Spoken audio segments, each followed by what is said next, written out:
Sir sir sir काम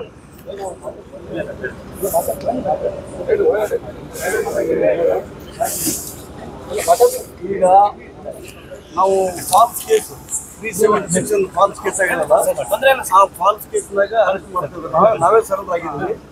ಯಾಕೆ surrender ಆಗಿದ್ವು ಅಂದ್ರೆ ಇನ್ಚಾರ್ಜ್ ಪ್ರಿಯಾಂಕ ಖರ್ಗೆ ಸಾಹೇಬ್ರಿಗೆ ಹೆಸರು ಖರಾಬ್ ಮಾಡಬೇಕು ಕೆಲವು ಕುತಂತ್ರಗಳು ಕೆಲಸ ಮಾಡ್ತಾರೆ, ಅದು ವಿರೋಧ ಬರಬಾರ್ದು ತಿಳ್ಕೊಂಡು ನಾವೇ ಈಗೇನಪ್ಪ ಅಂದ್ರೆ ಅರೆಸ್ಟ್ ಆಗ್ತಾ ಇದೀವಿ. ನಮ್ಗ ಕಾನೂನು ಪಾಲನೆ ಮಾಡೋದು ನಾವಿದ್ದೀವಿ, ಸಂವಿಧಾನ ರಕ್ಷಕರಾಗಿದ್ದೀವಿ. ಕಾನೂನಿನ ಸಂಪೂರ್ಣ 100% ಫಾಲ್ಸ್ ನಮ್ಮ ವಿರುದ್ಧ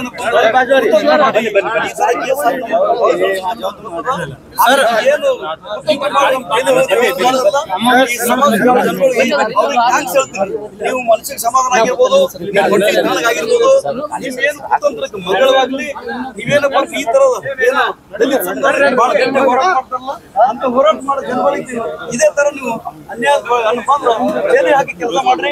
ಸಮಾಜ ಬರ್ಬಾದ್ ಮಾಡ್ಕೊತೀರಿ,